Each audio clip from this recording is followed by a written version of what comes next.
नमस्कार दोस्तों, एक बार फिर से हम आपका अपने ऑनलाइन प्लेटफॉर्म राह सक्सेस की यूट्यूब चैनल पर स्वागत करते हैं। पिछली कड़ी में जो फंडामेंटल राइट के टॉपिक चल रहे हैं उसी के नेक्स्ट कड़ी में आज हम बात करेंगे धार्मिक स्वतंत्रता से संबंधित 2 आर्टिकल जो बचे हुए हैं। उन आर्टिकल को एलोबरेट करते हुए आगे हम अल्पसंख्यक से संबंधित जो महत्वपूर्ण अधिकार था आर्टिकल 29 और 30 है उसको डिस्कस करते हुए और इसको फंडामेंटल राइट को अंतिम पायदान पे ले जाने की कोशिश करेंगे कि जल्द ही इस चैप्टर को समाप्त किया जाए। आइए शुरू करते हैं। जो बचे हुए धार्मिक स्वतंत्रता के अधिकार हैं आर्टिकल 27 और 28, 26 तक हम आपसे डिस्कस कर चुके थे। आर्टिकल 25, 26, 25 एक इम्पॉर्टेंट आर्टिकल है और जहाँ से क्वेश्चन आता है हमेशा। और आर्टिकल 26 था कि सभी धार्मिक समुदायों को अपने धार्मिक प्रबंध का अधिकार होगा, लेकिन लौकिक गतिविधियों का नियमन किया जा सकता है। लौकिक गतिविधियां मतलब जो धर्म का आधारभूत तत्व नहीं है। और आधारभूत तत्व क्या है, इस चीज को डिफाइन करने के लिए हमने आपको बताया था कि किसी भी धर्म का आधारभूत तत्व क्या है, वह उस धर्म के उद्भव के आधार पर आधारित किया जाएगा कि जिस समय वह धर्म आया था उस समय उसमें क्या प्रचलन थी चीजें और उसके जो अनुयायी हैं वो किन चीजों को मान्यता देते हैं और उसके मूल ग्रंथ में क्या बातें कही गई हैं। ये किसी भी धर्म का आधारभूत तत्व निर्धारित करता है। इसीलिए ट्रिपल तलाक को यह माना गया था सुप्रीम कोर्ट के द्वारा कि वह इस्लाम धर्म का आधारभूत तत्व नहीं है। वहां तक हम डिस्कस कर चुके हैं।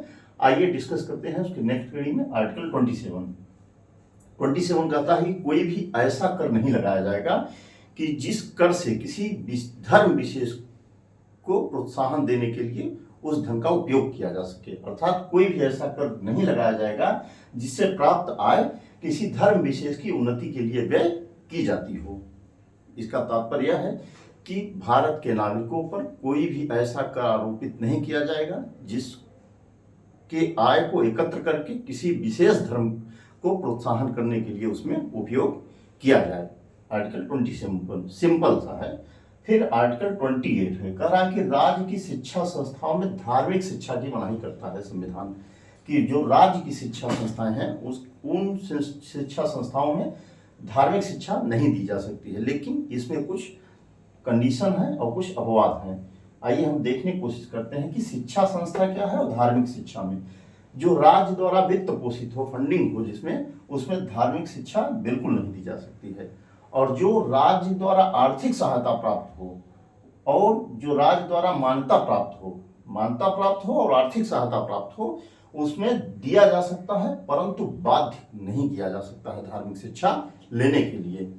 लेकिन अगर कोई अन्य शिक्षण संस्थान हो जो किसी ट्रस्ट के द्वारा चलाया गया हो या किसी अल्पसंख्यक कम्युनिटी के द्वारा चलाया गया हो तो उसमें धार्मिक शिक्षा दिया जा सकता है और बाध्य भी किया जा सकता है। जैसे मदरसा हुआ जो एक किसी अपने व्यक्तिगत ट्रस्ट के द्वारा किसी धर्म विशेष के द्वारा उसको खोला जाता है, उसमें धार्मिक शिक्षा दी जा सकती है और बाध्य भी किया जा सकता है। लेकिन या अगर कभी कभी प्रश्न आएगा ये और आया भी है प्रीवियस ईयर के क्वेश्चन में कि राज्य द्वारा वित्त पोषित जो इंस्टीट्यूशन होते हैं उसमें धार्मिक शिक्षा दी जा सकती है अन्यथा नहीं, तो इसमें बिल्कुल नहीं दी जा सकती है धार्मिक शिक्षा। और राज्य द्वारा आर्थिक सहायता प्राप्त और राज्य द्वारा मान्यता प्राप्त जो भी शिक्षण संस्थान हो उसमें दिया जा सकता है, लेकिन बाध्य नहीं किया जा सकता है। अगर कोई माइनर है मतलब 18 से कम उम्र का बच्चा है इसमें, तो उसके घर के गार्जियन से बात करके सहमति लेकर ही उसे धार्मिक शिक्षा दी जा सकती है। एक और इसमें स्टेटमेंट जुड़ा हुआ है। और अन्य शिक्षण संस्थानों में जो किसी ट्रस्ट के द्वारा या सेल्फ किसी धार्मिक प्रोत्साहन के लिए बनाया गया हो उसमें धार्मिक शिक्षा दी जा सकती है और बाध्य भी किया जा सकता है, जैसे कि मदरसा टाइप के हुए।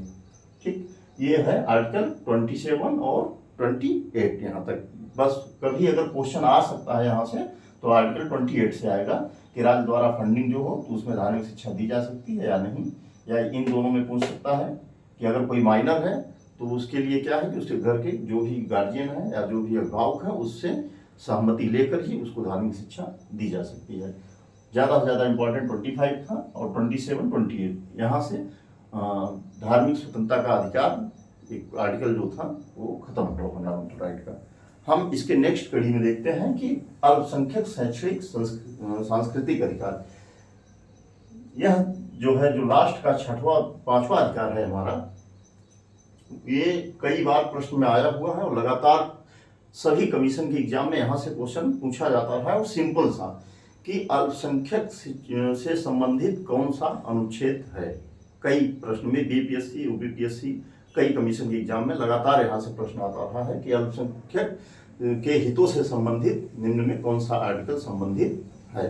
आर्टिकल 29 और 30 दोनों है, अगर उनमें से एक भी रहेगा तो वह माना जाएगा। आर्टिकल 29 कहता है कि अल्पसंख्यक हितों का संरक्षण, अर्थात 29 क्या करता है कि अल्पसंख्यक के जो हित होते हैं उनको ये संरक्षित करता है। कह रहा है कि प्रत्येक नागरिक को अपनी भाषा, लिपि और संस्कृति को संरक्षित रखने का अधिकार होगा। भाषा, लिपि और संस्कृति, किसी भी चीज को लिखने के लिए जिस माध्यम का हम प्रयोग करते हैं वह लिपि कहलाती है। जैसे भारत में हम लोग कौन सी लिपि यूज करते हैं, देवनागरी जो है। उसी तरीके संस्कृति, अगर संस्कृति को हम कह सकते हैं तो संस्कृति एक जीवन जीने का तरीका है जो है। संस्कृति इंडिविजुअल नहीं हो सकती, संस्कृति की एक समुदाय का होती है, एक विशेष वर्ग की नहीं हो सकती है। एक समुदाय जो इसको समाज एक्सेप्ट करता हो वह कल्चर कहलाती है। वह जीवन जीने का एक तरीका है, एक जीवन का मूल्य है।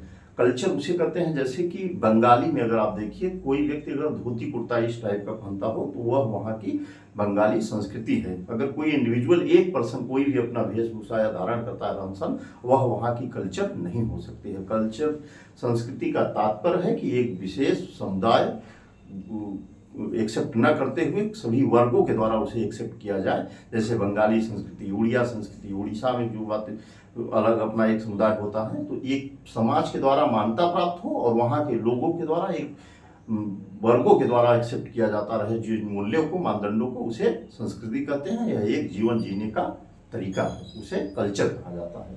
तो उन चीज़ों को संरक्षित रखने का अधिकार होगा। यही एक बात आती है बहुत में हमेशा कि बीच बीच में न्यूज़पेपर में यह बातें एलोबरेट आती रहती हैं जो है न्यूज, कि सभी कहीं कहीं बुर्का पहनने की बात की जाती है इंस्टीट्यूशन में, गवर्नमेंट इंस्टीट्यूशन में।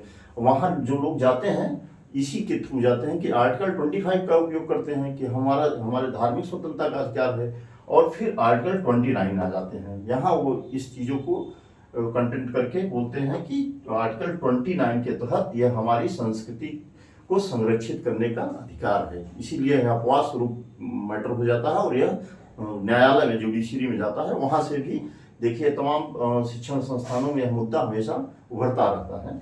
इसी के तहत कि सभी धर्म समुदाय जो अल्पसंख्यक कम्युनिटी है उनको अपनी संस्कृति को संरक्षित करने का अधिकार होगा।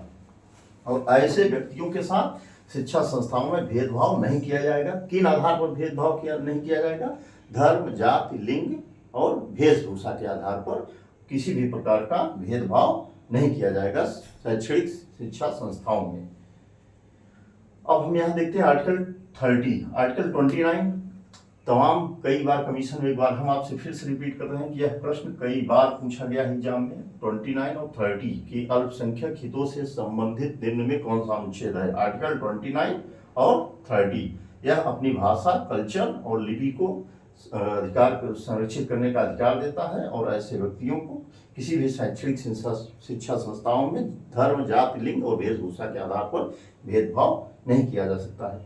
इसी से संबंधित है आर्टिकल 30। यह कह रहा है कि सभी अल्पसंख्यक, चाहे वो धार्मिक अल्पसंख्यक हो या भाषाई अल्पसंख्यक हो, उनको मनोनुकूल मतलब कि अपनी पसंद के, अपनी पसंदीदा या इच्छा अनुसार शिक्षा संस्था स्थापित करने का अधिकार होगा। किसको? सभी अल्पसंख्यक को, चाहे वो धार्मिक अल्पसंख्यक हो या भाषाई अल्पसंख्यक हो, उनको अपने मनोनुकूल मतलब अपनी इच्छा के अनुसार शिक्षा संस्था स्थापित करने का अधिकार होगा। यदि अल्पसंख्यक शिक्षा संस्थान की संपत्ति का अर्जन किया जाता है या अधिग्रहण किया जाता है तो बाजारी दर पर मुआवजा प्रदान किया जाएगा। आइए हम देखते हैं कि अल्पसंख्यक शब्द जो है संविधान में परिभाषित था कि नहीं। यहाँ से क्वेश्चन कई बार पूछा गया है कि क्या अल्पसंख्यक शब्द संविधान में परिभाषित है, क्योंकि यहाँ आर्टिकल 29 है। 29 और 30 दोनों जगह अल्पसंख्यक की बात की गई है, तो मैक्सिमम जो प्रोबेबिलिटी रहेगी यही रहेगा कि हमारे दिमाग में या लोगों के दिमाग में यही चलेगा कि अल्पसंख्यक शब्द संविधान में परिभाषित है। लेकिन हम यह बताना चाहेंगे कि यह शब्द संविधान में कहीं भी परिभाषित नहीं है कि अल्पसंख्यक किसे कहते हैं। टीएम पाई फाउंडेशन वाद में सुप्रीम कोर्ट के द्वारा अल्पसंख्यक की पहचान कैसे की जाती है इस बात को वर्णन किया गया था, जिसमें कहा गया कि अल्पसंख्यक की पहचान राष्ट्रीय एवं प्रांतीय स्तर पर जनसंख्या के आधार पर होगी। किसके आधार पर? जनसंख्या के आधार पर। अल्पसंख्यक की पहचान टीएम पाई फाउंडेशन वाद में यह कहा गया कि राष्ट्रीय और प्रांतीय स्तर पर जनसंख्या के आधार पर अल्पसंख्यक का निर्धारण किया जाएगा। राष्ट्रीय स्तर पर अगर आप देखेंगे, नेशनल स्तर पे, तो हिंदू बहुसंख्यक है, मुस्लिम, सिख, ईसाई, बौद्ध, जैन, पारसी ये अल्पसंख्यक में माने जाते हैं। भारत में 6 प्रांतों में लगभग 7 जो है हिंदू अल्पसंख्यक के तौर पे गिनी जाती है। वह 6 प्रांत जो है नागालैंड, मिजोरम, अरुणाचल प्रदेश, पंजाब, यह 5-6 राज्य हैं जिनमें हिंदू को अल्पसंख्यक के तौर पर माना जाता है। अरुणाचल प्रदेश में अगर देखा जाए तो वहाँ जैन धर्म या बौद्ध धर्म के लोग जो होते हैं उनको वहाँ बहुसंख्यक हैं। अरुणाचल प्रदेश में बौद्ध जैन बहुसंख्यक में है। और पंजाब में अगर आप देखेंगे तो सिख जो है वहाँ बहुसंख्यक हैं, तो वहाँ हिंदू अल्पसंख्यक में है। ऐसा नहीं है कि हिंदू हर जगह है, राष्ट्रीय स्तर पर वो बहुसंख्यक में है, लेकिन प्रांतीय स्तर पे कई प्रांतों में 5-7 प्रांतों ऐसे हैं, जैसे एग्जाम्पल में हमने आपको बताया कि पंजाब हो गया, अरुणाचल प्रदेश हो गया, नागालैंड हो गया, मिजोरम हो गया, यह सब ऐसे प्रांत हैं जहां हिंदू जो है माइनॉरिटी के तौर पर काउंट की जाती है। यह रहा आर्टिकल 27, 28, 29 और 30। यहाँ से जहाँ क्वेश्चन आने की जो प्रबल संभावना है वह आर्टिकल 29 और 30 से है। यहाँ से क्वेश्चन आना तय रहता है। हर कमीशन की एग्जाम में अगर यहाँ से क्वेश्चन उठाएगा, धार्मिक स्वतंत्रता के अधिकार में क्वेश्चन उठाएगा तो आर्टिकल 25 से वहीं से क्वेश्चन टॉप करेगा। और यहाँ अगर अल्पसंख्यक शैक्षणिक एवं सांस्कृतिक अधिकार से उठाएगा तो ये अल्पसंख्यक से संबंधित आर्टिकल 29 और आर्टिकल 30 यहाँ से क्वेश्चन पुटअप कर सकता है। आगे के लेक्चर में हम अब आर्टिकल 31 आपको मालूम है, उसको उन्मूलन करते हुए उसे संवैधानिक अधिकार से हटाकर कानूनी अधिकार 300 क में रख दिया गया है।